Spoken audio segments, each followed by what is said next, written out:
Hi friends, welcome to my channel. ఈ వీడియోలో మనం మన వర్డ్‌ప్రెస్ వెబ్‌సైట్‌లో పోస్ట్ కంటెంట్ కింద రిలేటెడ్ పోస్ట్‌ల ఆప్షన్ ఎలా యాడ్ చేయాలో చూద్దాం. ఇక్కడ మెయిన్ నోట్ ఏంటంటే, ఈ వీడియోలో నేను చెప్పే ఈ ప్రాసెస్ మొత్తం ఎవరైతే జనరేట్‌ప్రెస్ ప్రీమియం థీమ్ యూజ్ చేస్తారో వాళ్ళకి మాత్రమే యూజ్ అవుతుంది. ఈ జనరేట్‌ప్రెస్ థీమ్ కాకుండా మిగతా ఏ థీమ్స్ యూజ్ చేసినా మీకు ఈ ప్రాసెస్ యూజ్ కాదన్నట్టు. ఒకవేళ మీకు ఈ జనరేట్‌ప్రెస్ ప్రీమియం థీమ్ కావాలంటే sourceCodeShop.net అనే ఈ వెబ్సైట్లో యాడ్ చేసాం. సో ఇక్కడ నుంచి జస్ట్ $499కే ఈ థీమ్‌ని బై చేయొచ్చు. ఇక్కడ ఈ థీమ్ వల్ల మీకు వచ్చే అడ్వాంటేజెస్ ఏంటంటే, ఏదైతే మీరు ఒక బ్లాగ్ వెబ్సైట్‌ని రన్ చేస్తున్నారో మీ వెబ్సైట్‌కి రిలేటెడ్‌గా యాడ్సెన్స్‌కి అప్లై చేస్తారు కదా. ఇలా యాడ్సెన్స్‌కి అప్లై చేసేటప్పుడు యాడ్సెన్స్ నుంచి ఇన్స్టెంట్ అప్రూవల్ రావడానికి ఈ జనరేట్‌ప్రెస్ ప్రీమియం థీము మీకు చాలా బాగా యూజ్ అవుతుంది. ఈ రిలేటెడ్ పోస్ట్ ఆప్షను మీ వెబ్సైట్లో యాడ్ చేస్తే మీ వెబ్సైట్ యొక్క ఇంటర్ఫేసు మీరు స్క్రీన్పై చూస్తున్నారు కదా, ఈ విధంగా కనిపిస్తుంది. ఇది డెస్క్టాప్ వెర్షను, ఇది మొబైల్ వెర్షను. మీరు ఏ వెర్షన్లో చూసినా ఈ పోస్ట్ ఆప్షన్ మాత్రం కరెక్ట్గా సెట్ అయ్యి యూజర్ ఫ్రెండ్లీగా కనిపిస్తుందని చెప్తాను. ఇప్పుడు ఈ రిలేటెడ్ ఆప్షన్ని మన వెబ్సైట్లో ఎలా యాడ్ చేయాలనేది చూద్దాం. దీనికోసం మూవీ అప్డేట్స్ అనే ఒక వర్డ్‌ప్రెస్ వెబ్సైట్ని డెమోగా తీసుకున్నాను. నేను ఆల్రెడీ చెప్పాను, ఇది ఓన్లీ జనరేట్‌ప్రెస్ ప్రీమియం థీమ్ యూజ్ చేసే వాళ్ళకే వర్క్ అవుతుంది. సో నేను ఆల్రెడీ ఈ వెబ్సైట్లో ఈ జనరేట్‌ప్రెస్ ప్రీమియం థీమ్ ఇన్స్టాల్ చేశాను. ఈ జనరేట్‌ప్రెస్ ప్రీమియం థీమ్ని యూజ్ చేస్తాను. ఇప్పుడు ఈ సైట్లో ఉన్న ఒక పోస్ట్ని ఓపెన్ చేసి కిందకి స్క్రోల్ చేస్తున్నాను. ఇక్కడ చూస్తే ఏదైతే ఈ పోస్ట్ రిలేటెడ్ ఆప్షన్ అంటున్నామో ఈ ఆప్షన్ దీనికి కనిపించట్లేదు. ఇప్పుడు ఈ ఆప్షన్ ఎలా యాడ్ చేయాలనేది చూద్దాం. దీనికోసం ఈ వెబ్సైట్ యొక్క వర్డ్‌ప్రెస్ డాష్‌బోర్డ్‌లోకి లాగిన్ అయ్యాను. ఇలా లాగిన్ అయిన తర్వాత ఫస్ట్ మీరు చేయాల్సింది ఏంటంటే, మీ వెబ్సైట్కి రిలేటెడ్గా పోస్ట్ కంటెంట్ ఎడిట్ చేస్తారు కదా, లేదా పోస్ట్ కంటెంట్ అప్డేట్ చేస్తారు కదా. ఇలా అప్డేట్ చేసే టైంలో మీరు ఏ ప్లగ్ఇన్ యూజ్ చేస్తున్నారు అనేది మెయిన్ అయితే చెక్ చేసుకోవాల్సి ఉంటుంది. సో ప్రెజెంట్ ఈ వెబ్సైట్కి క్లాసిక్ ఎడిటర్ అనే ప్లగ్ఇన్ యూజ్ చేసి కంటెంట్ అప్డేట్ చేస్తూ ఉన్నారు. ఒకవేళ మీరు మీ వెబ్సైట్కి రిలేటెడ్గా క్లాసిక్ ఎడిటర్ అనే ప్లగ్ఇన్ యూజ్ చేస్తే ఈ ఇంటర్ఫేస్తో మీకు కనిపిస్తూ ఉంటుంది. లేదు మేము బ్లాక్ ఎడిటర్ యూజ్ చేసి కంటెంట్ అప్డేట్ చేస్తామంటే ఇక్కడ చూస్తున్నారు కదా, స్క్రీన్పై చూస్తున్న విధంగా ఈ ఇంటర్ఫేస్తో ఉంటుంది.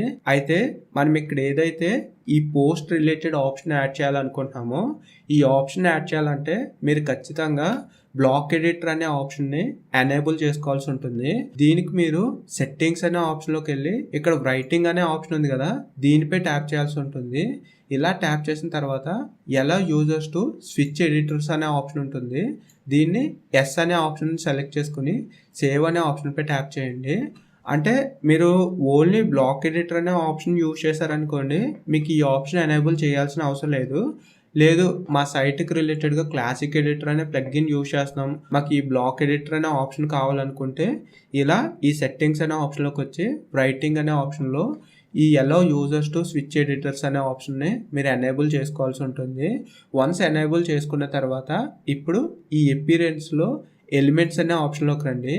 సో మీరు ఆల్రెడీ జనరేట్‌ప్రెస్ ప్రీమియం తీసుకున్నారు, ఈ ప్రీమియం థీమ్ని ఎనేబుల్ చేసుకున్నారు. సో ఇలా ఎనేబుల్ చేసుకున్నప్పుడు డిఫాల్ట్గా ఈ ఆప్షన్స్ వస్తూ ఉంటాయి. లేదు నేను ఆల్రెడీ ప్రీమియం థీమ్ యాడ్ చేసుకున్నాను అయినా కానీ ఈ ఎలిమెంట్స్ అనే ఆప్షన్ రాలేదంటే ఇక్కడ అపియరెన్స్లో జనరేట్‌ప్రెస్ అనే ఆప్షన్ ఉంది కదా, దీనిపై ట్యాప్ చేస్తే మీకు ఇలా మాడ్యూల్స్ అనే కొన్ని ఆప్షన్స్ వస్తాయి.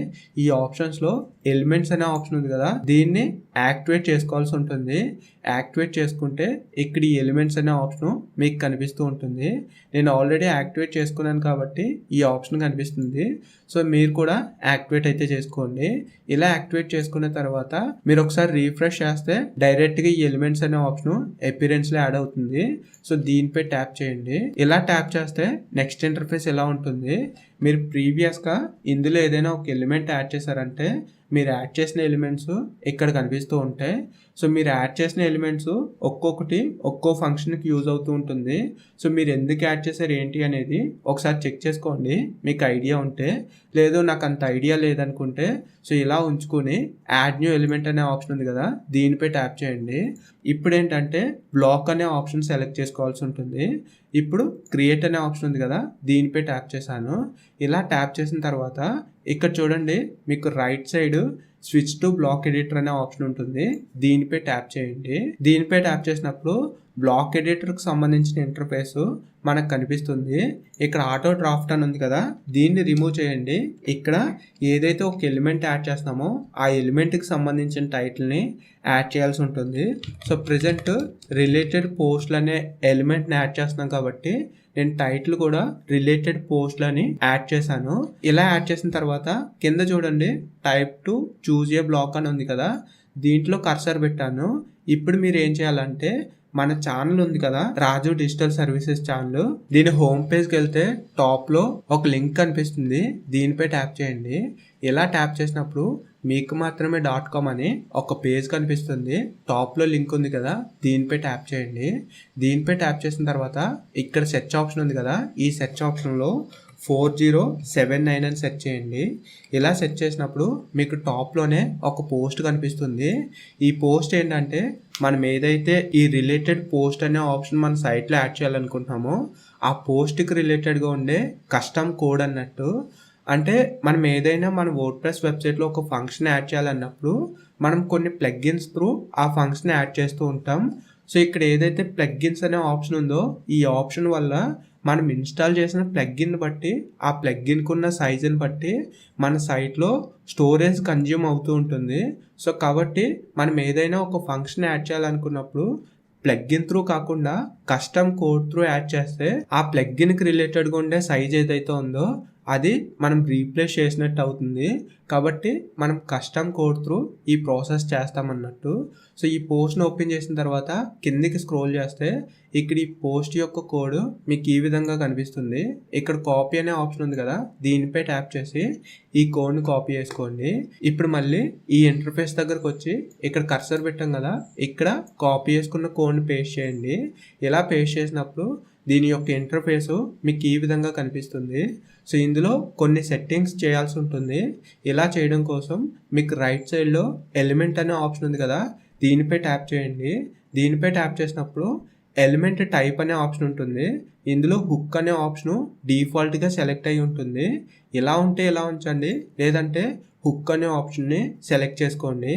నెక్స్ట్ హుక్ నేమ్ అని ఉంది కదా, దీన్ని సెలెక్ట్ చేసుకుని ఆఫ్టర్ డూ టెంప్లెట్ పార్ట్ అనే ఆప్షన్ని మీరు సెలెక్ట్ చేసుకోవాల్సి ఉంటుంది. సో ఇక్కడ నేను కూడా దీన్ని సెలెక్ట్ చేసుకున్నాను. ఇలా సెలెక్ట్ చేసుకున్న తర్వాత లెఫ్ట్ సైడ్ చూస్తే లొకేషన్ ఉంటుంది. సో ఇప్పుడు మనం ఏదైతే రిలేటెడ్ పోస్ట్ అనే ఆప్షన్ యాడ్ చేయాలనుకుంటున్నామో అది మన సైట్లో ఉన్న పోస్ట్ కంటెంట్కి మనం యాడ్ చేయాలనుకుంటున్నాం. కాబట్టి లొకేషన్ పోస్ట్లు అనే ఆప్షన్ని సెలెక్ట్ చేసుకోవాల్సి ఉంటుంది. సో ఇక్కడ పోస్ట్లు అనే ఆప్షన్ సెలెక్ట్ అయింది, ఆల్ పోస్ట్లు అనే ఆప్షన్ కూడా సెలెక్ట్ అయ్యి కనిపిస్తుంది. ఇలా ఈ ఆప్షన్ సెట్ చేసిన తర్వాత ఇక్కడ టాప్లో డాక్యుమెంట్ ఓవర్ వ్యూ అని ఒక ఆప్షన్ కనిపిస్తుంది. దీనిపై ట్యాప్ చేయండి. దీనిపై ట్యాప్ చేస్తే లాస్ట్ వ్యూ, అవుట్లైన్ అని 2 ఆప్షన్స్ ఉంటాయి. ఇక్కడ కంటైనర్ ఉంది కదా, దీన్ని డ్రాప్ డౌన్ అనే ఆప్షన్పై ట్యాప్ చేసి ఓపెన్ చేయండి. క్వేరీ లూప్ అనే ఒక ఆప్షన్ కనిపిస్తుంది. ఈ ఆప్షన్ పై ట్యాప్ చేసి మీరు రైట్ సైడ్ చూస్తే ఈ విధంగా ఉంటుంది. ఇక్కడ బ్లాక్ అనే ఆప్షన్ ఉంది కదా, దీనిపై ట్యాప్ చేయండి. దీనిపై ట్యాప్ చేసినప్పుడు క్వేరీ పారామీటర్స్ అని ఒక ఆప్షన్ కనిపిస్తుంది. ఈ ఆప్షన్లో టాక్సానమీస్ అని ఉంది కదా, ఈ ఆప్షన్ దగ్గరికి రండి. ఇలా వచ్చిన తర్వాత ఇక్కడ డిలీట్ ఆప్షన్ ఉంటుంది టాక్సానమీస్లో, దీనిపై ట్యాప్ చేసి డిలీట్ చేయండి. ఇలా డిలీట్ చేసిన తర్వాత నెక్స్ట్ యాడ్ పారామీటర్ అని ఉంటుంది, దీనిపై ట్యాప్ చేయండి. నెక్స్ట్ సెలెక్ట్ క్వేరీ పారామీటర్ అని ఉంది కదా, దీనిపై ట్యాప్ చేసి టాక్సానమీస్ అనే ఆప్షన్ని సెలెక్ట్ చేసుకోవాల్సి ఉంటుంది. నెక్స్ట్ టాక్సానమీస్లో కేటగిరీస్ అనే ఆప్షన్ సెలెక్ట్ చేసుకోండి. నెక్స్ట్ పర్టికులర్గా ఏదైతే ఒక కేటగిరీని సెలెక్ట్ చేసుకోవాలనుకుంటున్నారో ఆ కేటగిరీని సెలెక్ట్ చేసుకోండి. ఇలా సెలెక్ట్ చేసుకున్న తర్వాత పబ్లిష్ అనే ఆప్షన్ ఉంది కదా, దీనిపై ట్యాప్ చేయాల్సి ఉంటుంది. ఇక్కడ ఏదైతే కేటగిరీ ఉందో ఈ కేటగిరీని మీరు సెలెక్ట్ చేసుకోవాల్సిన అవసరం లేదు, ఇది డిఫాల్ట్గా సెలెక్ట్ అయి ఉంటుంది. లేదు నాకు పర్టికులర్గా ఒక కేటగిరీ కావాలనుకున్నప్పుడు ఇక్కడికి వచ్చి ఇక్కడ నుంచి కేటగిరీని సెలెక్ట్ చేసుకుంటారు. వన్స్ ఇలా సెలెక్ట్ చేసుకుని పబ్లిష్ అనే దానిపై ట్యాప్ చేస్తే ఇక్కడున్న ఈ ఎలిమెంట్ పబ్లిష్ అవుతుంది. సో ఇక్కడ చూసారు కదా, మనకి ఎలిమెంట్ అయితే పబ్లిష్ అయింది. ఇప్పుడు మన సైట్ను ఓపెన్ చేద్దాం. సైట్ను ఓపెన్ చేసి ఏదైనా ఒక పోస్ట్ను ఓపెన్ చేస్తున్నాను. సో పోస్ట్ను ఓపెన్ చేసిన తర్వాత కిందికి స్క్రోల్ చేస్తే మనం ఏదైతే ఈ రిలేటెడ్ పోస్ట్ ఆప్షన్ యాడ్ చేసామో ఆ ఆప్షన్ ఈ విధంగా కనిపిస్తుంది. ఇక్కడ స్క్రీన్ పై చూస్తే మీకు కూడా కనిపిస్తుంది. ఇది కంప్లీట్గా డెస్క్టాప్ వెర్షన్ అన్నట్టు. అదే మీకు మొబైల్ వెర్షన్ కావాలంటే మొబైల్లో ఈ విధంగా కనిపిస్తుంది. సో నేను ఆల్రెడీ చెప్పినట్టుగా ఇది కరెక్ట్గా సెట్ అయ్యి యూజర్ ఫ్రెండ్లీగా ఆప్టిమైజ్ అయ్యి ఉంటుంది. సో దీనివల్ల మీకు ఎటువంటి లోడ్ ఇష్యూస్ రావని నేను ఇక్కడైతే చెప్తాను. సో నేను కంప్లీట్గా టెస్ట్ చేసే ఈ ప్రాసెస్ చెప్తున్నాను. సో ఈ వీడియోలో మనం మన పోస్ట్ కంటెంట్కి రిలేటెడ్ పోస్ట్ ఆప్షన్ ఎలా యాడ్ చేయాలనేది ప్రాక్టికల్గా చూసాం. దీనికి రిలేటెడ్గా మీకు ఏమైనా డౌట్స్ ఉంటే కింద కామెంట్ చేయండి. Thank you.